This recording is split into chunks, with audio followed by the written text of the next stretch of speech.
Hello everyone, welcome to Achievers IAS classes. Let's begin a discussion on the current events of 9th July 2018.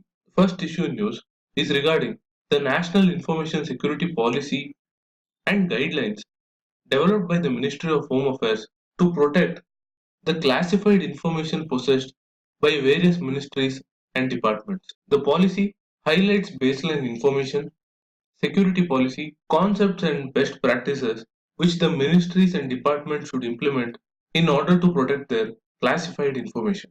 This was done because there was fears that sensitive government information was being revealed on the internet and the Home Ministry is upgrading the policy to secure government data as well as control access to it. What needs to be noted here is in 2013, cybersecurity was the exclusive domain of the Home Ministry but was then moved to the National Security Council Secretariat, which is under the Prime Minister's office. Also, the critical infrastructure was moved to the National Technical Research Organization and the non-critical part to the Ministry of Electronics and Information Technology. Therefore, the new policy intends to cover all issues pertaining to the Official Secrets Act in order to protect sensitive government data. The next issue in news is regarding an IT-based mechanism being planned by the central government to track down the money flowing in and out of thousands of shell companies.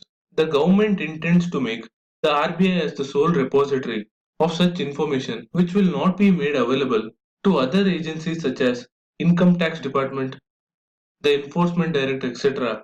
by default, but such agencies can make specific requests if they want information on a particular set of entities. Currently, too, the Prevention of Money Laundering Act mandates banks and financial institutions to alert the Financial Intelligence Unit under the Finance Ministry on any suspicious transactions, be it in cash or other modes. Also, cash transactions of more than 10 lakh rupees need to be reported to the Financial Intelligence Unit. The latest move to set up an IT database to keep tabs on the non-cash financial transactions is towards curbing black money and to identify shell companies because it was found that post 2016 demonetization exercise there was a significant spurt in the operations of the shell firms that typically have no assets or active businesses.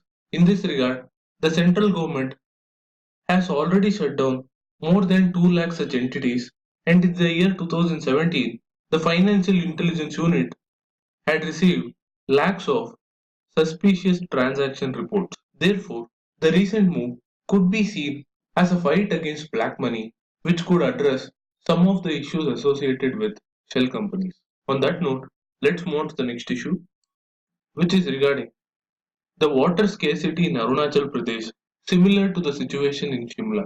Water was expected to make Arunachal Pradesh as a hydroelectric powerhouse of India, but the recent data put out by the State Minister for Environment and Forests, more than 200 rivers and streams across Arunachal Pradesh have dried up, and the state would soon face water shortage.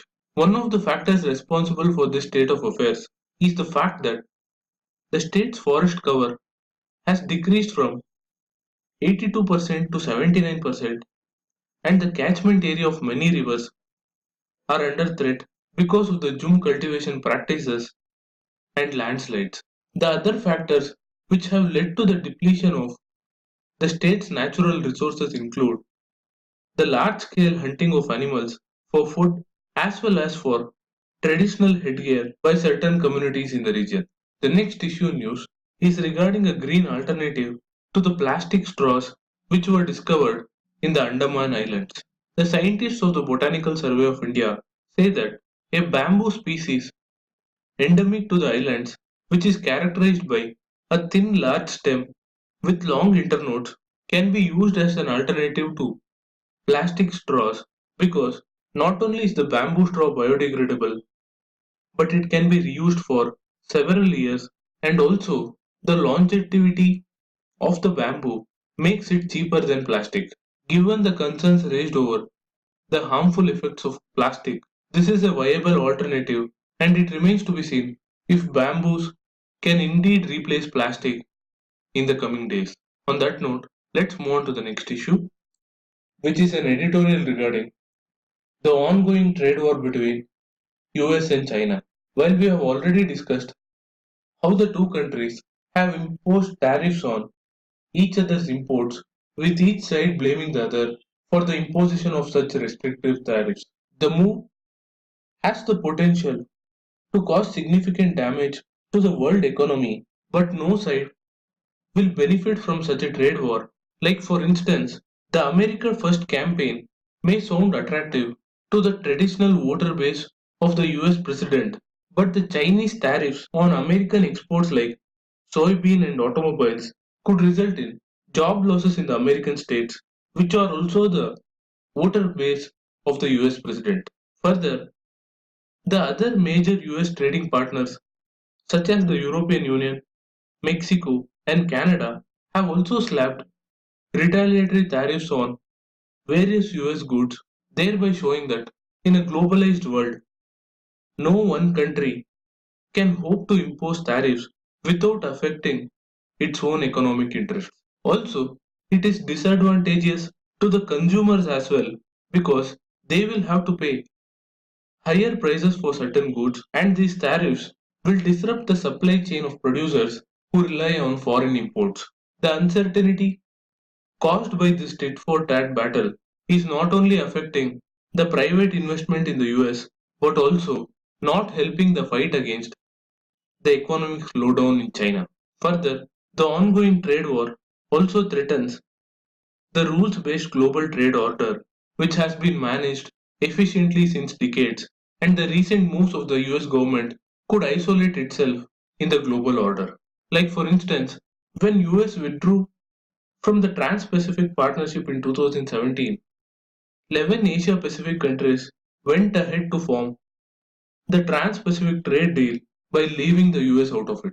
If the global trade war were to continue further, some countries may even resort to other harmful measures like the devaluation of currencies to support their domestic exporters.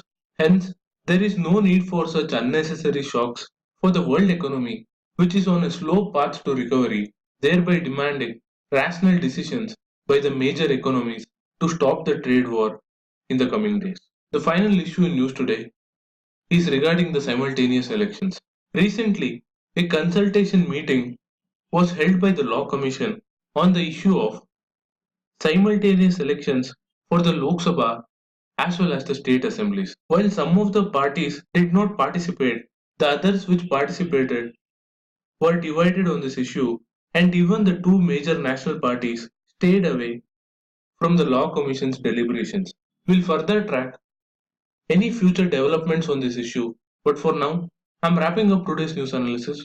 Do share this content if you like it. Thank you for watching. Have a nice day.